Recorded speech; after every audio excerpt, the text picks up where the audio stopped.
Hello friends. अगर हम swing trading करना चाहते हैं तो हम स्टॉक्स को कैसे फ़िल्टर करें।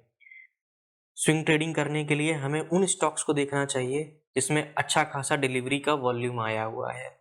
तो चलिए शुरू करते हैं स्टॉक्स को कैसे फ़िल्टर करें फॉर स्विंग ट्रेडिंग। अगर हम चाहते हैं कि हम ऐसे स्टॉक्स को सिलेक्ट करें जिसकी प्रोबेबिलिटी हमारी डायरेक्शन में जाने की हाई हो, तो प्रोबेबिलिटी हाई होने के लिए हमें मल्टीपल कन्फर्मेशन चाहिए होंगे। पहला कन्फर्मेशन हम लेंगे डिलीवरी वॉल्यूम से, सेकंड कन्फर्मेशन हम लेंगे फ्यूचर के ओआई डेटा से, थर्ड कन्फर्मेशन हम लोग लेंगे ऑप्शन के ओआई डेटा से, फोर्थ कन्फर्मेशन हम कैंडलस्टिक पैटर्न या चार्ट पैटर्न से करेंगे। तो चलिए शुरू करते हैं कैसे हम स्टॉक्स को फिल्टर करेंगे, किन किन वेबसाइट का यूज करेंगे, चलिए देखते हैं आगे।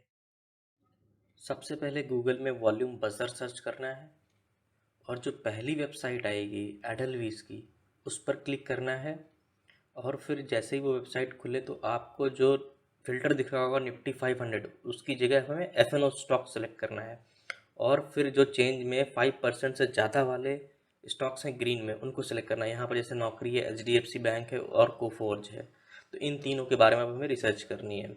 हम जाएंगे स्टॉक एज वेबसाइट में। जैसे स्टॉक एज वेबसाइट को सर्च करेंगे गूगल पे, फिर स्टॉक एज की वेबसाइट का जो लिंक है उस पर क्लिक करेंगे और फिर हम हाई डिलीवरी परसेंटेज पर क्लिक करेंगे।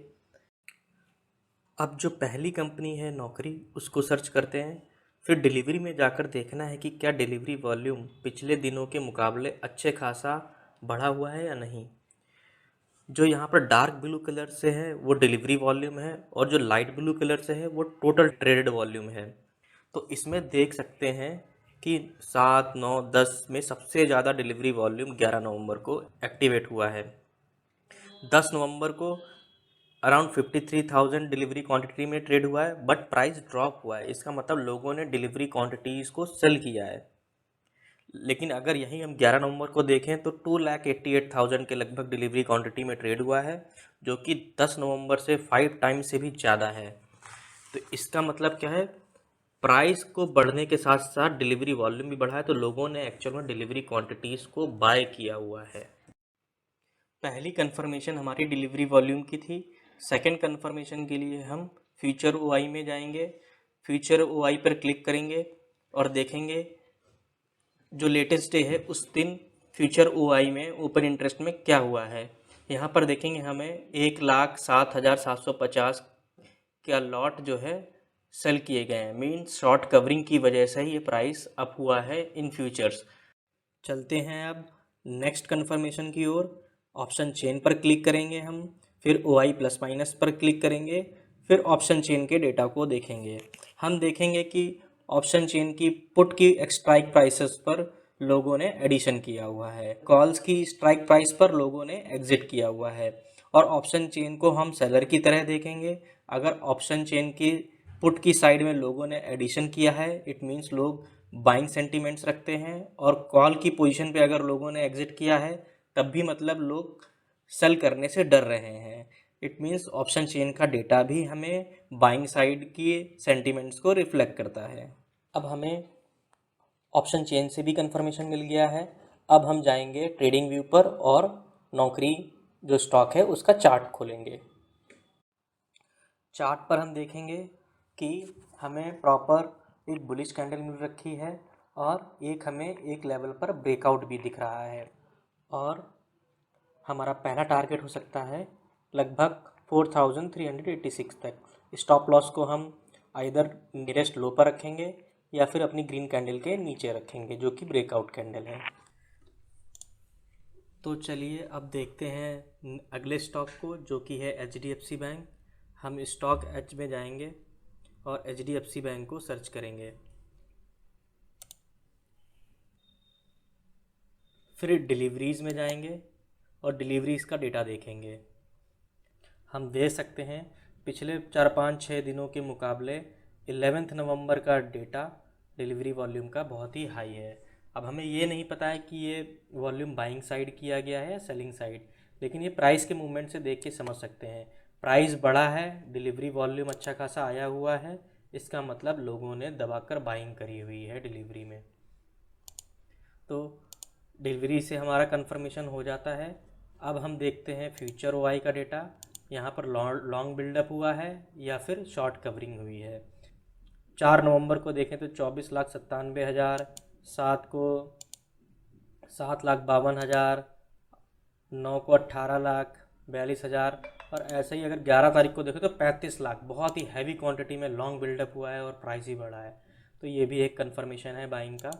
और ऑप्शन चेन में जाकर देखें और OI plus minus change in OI देखें तो पुट साइड देखो बहुत सारा एडिशन हुआ है और कॉल साइड लोगों ने एग्ज़िट किया है। जो इन द मनी गए उन्होंने एग्ज़िट करना स्टार्ट कर दिया, तो ये भी एक कंफर्मेशन है कि लोगों का सेंटीमेंट बाइंग की तरफ है। अब हम इसका चार्ट देख लेते हैं एचडीएफसी बैंक का।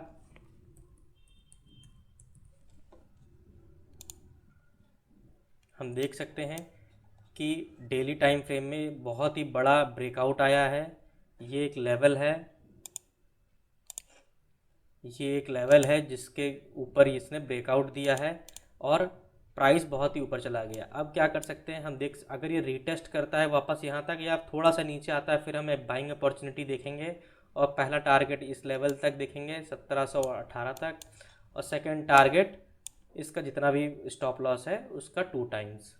स्टॉप लॉस को हम ब्रेकआउट कैंडल के जस्ट नीचे या फिर स्विंग लो के नीचे रखेंगे। मेनली हम ट्राई करेंगे, अच्छा खासा ब्रेकआउट आया हुआ है तो हम ब्रेकआउट कैंडल के जस्ट नीचे रखेंगे।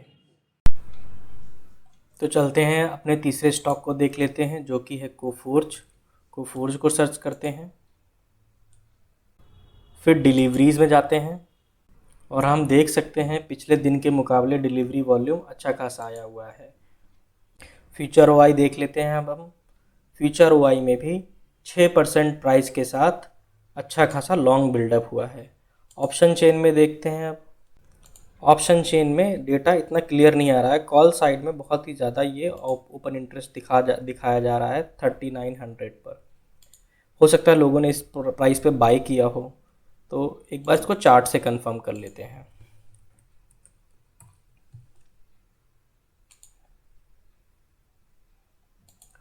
कोफोर्ज में देख सकते हैं इतनी कैंडल्स स्ट्रगल कर रही थी पहले सेलिंग साइड में, फिर एक ही कैंडल ने सबको लॉस में ला दिया है, तो अच्छा खासा ये ब्रेकआउट की तरफ ये जा रहा है।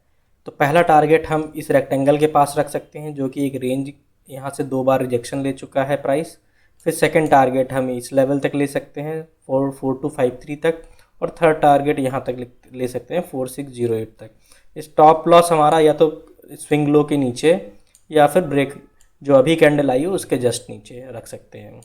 और इस मेथड में फ्यूचर ओआई और ऑप्शन चेन को एक्सपायरी से 5 दिन पहले और 5 दिन बाद तक हम ऑप्शन के डेटा को नहीं देखेंगे, क्योंकि उस टाइम पर रोल ओवर हो रहा होता है, तो उस टाइम करेक्ट डेटा नहीं होता है फ्यूचर ओआई का और option interest, open interest of options का।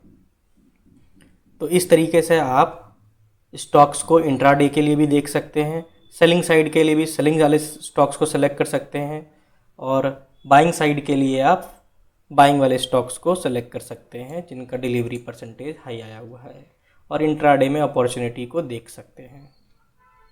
चलिए, थैंक यू सो मच।